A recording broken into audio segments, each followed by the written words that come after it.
Alright, welcome to part 3 of the 12.5 horse Briggs and Stratton engine video series. Had a little update yesterday. I ended up getting a used OEM carburetor for it from eBay. It appears to be doing fine. I did a little test of it yesterday, ran it, it didn't flood out. It looked like it was acting normal. I was able to tune it fairly decently, and we'll see how that is now after it's been sitting in the cold all night. Got that done. While I was at it, I went ahead and replaced that belt guide that was rubbing on the PTO pulley, and we're going to see if that's okay too. I'm thinking we're good now because the bolt I used was about 3/4 the actual thickness of the one that was down there. I got it in June of last year. The belt guide was missing, but the bracket that holds the front end of the deck was still there. So I thought, well, that's kind of strange because people just love to lose parts, I guess. So all I had in there was basically these hook bolts, and I thought that was kind of strange looking. I didn't think it was going to do the job properly anyway. So what I did was, after looking at the OEM belt guides and knowing that I would not be able to buy any of those without paying a little bit, plus you're going to be getting another bracket for the front end of the deck, and I've already got that. I don't need to do that. I don't need an extra one sitting around. So I went ahead and I had straightened out the hooks and then kind of try to reproduce the curve in those. So I guess I didn't speak much about these before, but the one on the right side's fine because they kind of sit like if this is your, get them shot. If this is your pulley, there's one on the right side that's here, and then the other one on the left side's up here. So it's actually closer to the outer circumference of the PTO pulley. And that was what was causing, if you got it vibrated just enough, or you got on a hill and the deck slid to the right with the amount of play it has, the belt guide would actually hit the pulley. So I went ahead and I decided to go ahead and try to get a smaller bolt. This one's 3/4 the thickness of the old one. So I curved that one to try to match the old one. And I think it might be okay now. So I guess we'll find out.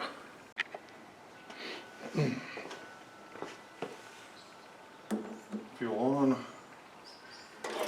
Choke.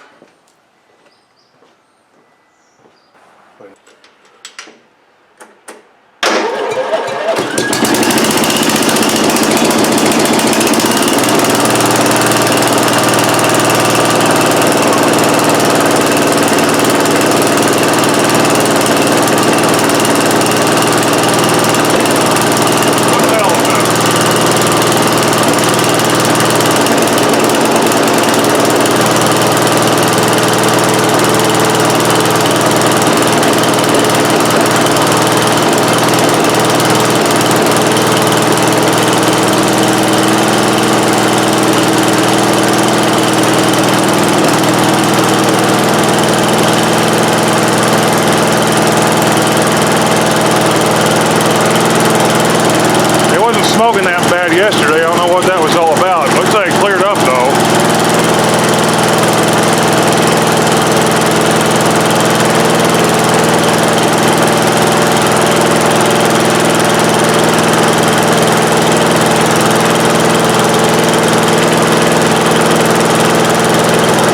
Not sure if I have the RPMs up completely, but I can check that later if I have to. It still moves.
how it is, just like when you're getting ready to sell something, something always looks stupid when you start it up.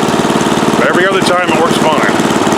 That's what happened to the Cub Cadet RZT 50 that I set up last year and sold. It was running fine the whole time, and then it ended up, started cutting out on one cylinder like it wasn't getting enough fuel in the carburetor. Finally cleared itself out, thank God.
obviously we still have some scraping going on, but it's getting better.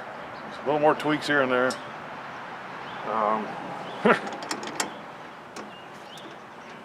We're making progress still. This is about the hardest one I've ever had to work on. So many things I had to work on.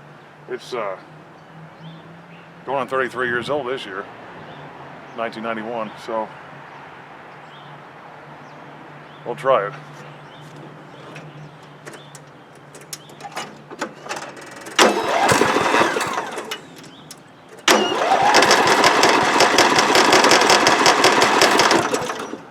Well, it was.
Yeah, so we still have some heading issues down there at the pulley, and it's starting to act kind of like the old 12 horse, kind of when you run it down into low throttle and up into high throttle, it blows some smoke. I don't even know if that, well, both engines are over 25 years old, so this might be as good as it gets.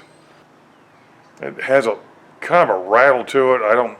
Hopefully that's not the crank bearing or something wearing out in there. Surely it's not. So unless something really cool happens with this one, I think this will be the last part of this series. It's because, well, it's kind of annoying to keep working on the same thing over and over and over, and you barely get ahead, or something else falls down or something. Other than that, it seems okay. I mean, it's still hitting the, can't get the camera out far enough. Other than that, it seems, when it's running and you're not changing throttle too much, it seems okay. There's that weird little rattle at full throttle. Hopefully, like I said, that's not a bearing or something going bad in there. I mean, I had the sump case open, and it didn't feel bad to me moving it around. So there's that. So I don't know. So yeah. And with that proper Murray belt, I was getting good spin up and spin down, and it wasn't spinning down on its own. So I mean, like I said, for what the age of it and everything, this may be as good as it gets. So I'll sit on it for a few more days and see how it works, see if anything changes. So yeah, part 3 of the Murray with the now 12.5 horse on it. So if you enjoyed it, whatever. If you didn't enjoy it, whatever. I don't care. So yeah, maybe I'll move on to something else for a while. Warrior 526 signing out.